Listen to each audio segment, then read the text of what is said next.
नमस्कार दोस्तों, मैं Neeraj Kumar the roots of Bharat में आपका स्वागत है।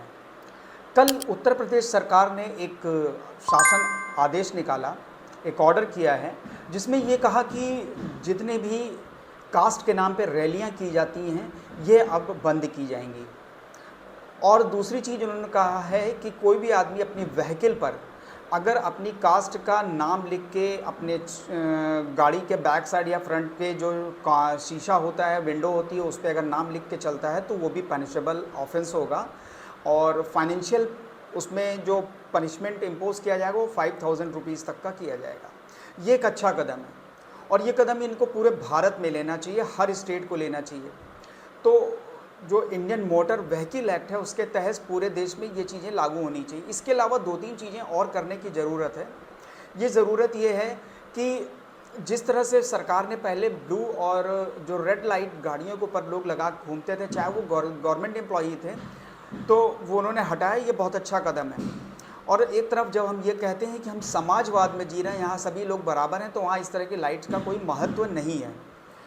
इसके अलावा 2-3 चीज़ें जो मैं सजेस्ट करूँगा कि, और शायद बहुत लोग सजेस्ट भी कर रहे हैं, कि गाड़ियों में जो ब्लैक फिल्म लगाई जाती है इसको भी हटाने की आवश्यकता है, क्योंकि गुंडे एलिमेंट इसी ब्लैक फिल्म के लाइट में गाड़ी के अंदर बैठ के क्राइम करते हैं और उसके बाद भागते हैं, तो कोई इनको पहचान भी नहीं पाता है। दूसरा है, पार्टियों का झंडा लोग अपनी अपनी गाड़ियों पे लगा के चलते हैं, जो अपने आप में इसलिए गलत है क्योंकि पार्टी का झंडा तो पार्टी के ऑथराइज्ड या मतलब जिनको ये गाड़ियाँ प्रोवाइड की जाती हैं पार्टी की तरफ से, उनकी गाड़ी पे सिर्फ ये झंडा हो तो बात समझ में आती है।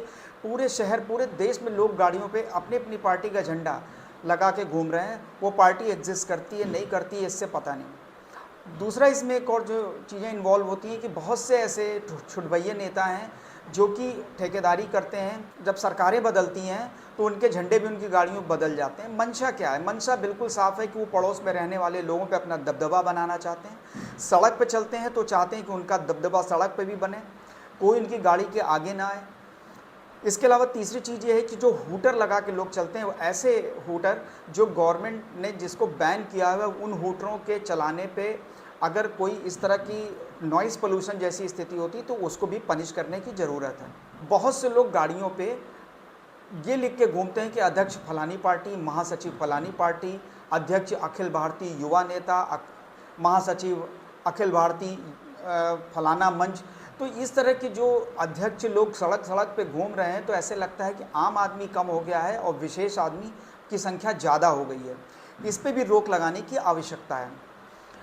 मोटर व्हीकल एक्ट के तहत शायद ये नियम है कि कोई भी पर्सनल गाड़ी पे अपने डिपार्टमेंट का नाम नहीं लिखा सकता, लेकिन पूरे देश में एक ऐसा सिस्टम बना है जिसे कहते हैं लोग, ये नॉर्मल है कि कोई डिफेंस लगा के घूम रहा है, कोई पुलिस लिखा के घूम रहा है, कोई हाई कोर्ट लिख के घूम रहा है, कोई रेवेन्यू विभाग लिखा के घूम रहा है।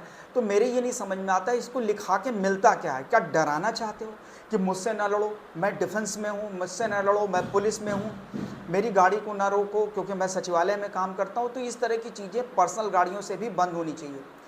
कहने के लिए देश में सोशलिज्म है, समाजवाद है, लेकिन ये किस तरह का समाजवाद है जहाँ हर आम आदमी अपने को विशेष बताने पर तुला हुआ है? इसको रोकने की बहुत ज़रूरत है और सरकार से प्रार्थना है कि इन चीज़ों पे नियंत्रण करने के लिए जो भी उचित कदम हो वो ज़रूर उठाएं। और ज़रूरी ये भी है कि इस तरह की मानसिकता को रोकना भी ज़रूरी है, क्योंकि ये मानसिकता एक तरह की सामंतवादी मानसिकता है, जिसमें ये बताने का प्रयास किया जाता है कि मेरी गाड़ी पे लगे झंडे, मेरे गाड़ी पे लिखे मेरे डेजिग्नेशन और मेरी गाड़ी पे लगी काली फिल्म ये बताती है कि मैं इन आम के बीच में खास हूँ, मुझको देख के लोग दहशत में आ जाएं, मेरी गाड़ी के आगे कोई गाड़ी ना चले। क्योंकि कई बार रोड रेज के जो मामले आते हैं वो मामले यही हैं कि कोई किसी ऐसे आदमी के गाड़ी के आगे आ गया या उसने उसकी गाड़ी ओवर स्पीडिंग करके मतलब गाड़ी को क्रॉस कर लिया, तो उनको बर्दाश्त नहीं हुआ तो उन्होंने उसको रोक के उसको गोली मार दी या उसके साथ मिसबिहेव किया। ये सारी चीज़ें रेगुलर हम लोग समाज में देख रहे हैं। सरकार इन चीज़ों पर नियंत्रण करे, क्योंकि सिविक सेंस यहीं से आता है। और जितने लोग समाज में जो बड़ी गाड़ियाँ या एसयूवीज़ लेकर चल रहे हैं उनकी जो बेसिक मंशा यही है कि उनसे लोग डरें। और क्यों डरें, ये तो मेरी बात आज तक समझ में नहीं आई कि लोग सड़क पे क्यों डराने के लिए घूमते हैं। क्या वो शेर हैं या वो राक्षस हैं? तो या इनको सीधे ये लोग स्वीकार कर लें कि ये राक्षस हैं, इनसे डरने की ज़रूरत है, तो ये अपनी गाड़ी पे कुछ भी ना लिखाएं, ये सीधे लिखा दें कि ये राक्षस हैं, या ये इस समाज के दहशतगर्द हैं, लिखा दें अध्यक्ष दहशतगर्द, महासचिव दहशतगर्द। तो इससे शायद लोग जो चाहते हैं कि डरें तो वो डरेंगे। लेकिन सरकार को इनको रोकना बहुत ज़रूरी है। इस ज़रूरत को देखते हुए सरकार जो भी कदम उठाएगी वो स्वागत के योग्य होगा और शायद जनता इससे कहीं ज़्यादा खुश होगी। इसी के साथ मैं आपसे रिक्वेस्ट करता हूँ कि प्लीज़ चैनल को सब्सक्राइब करें। इसी के साथ मैं अपनी बात समाप्त कर रहा हूँ। नमस्कार, धन्यवाद।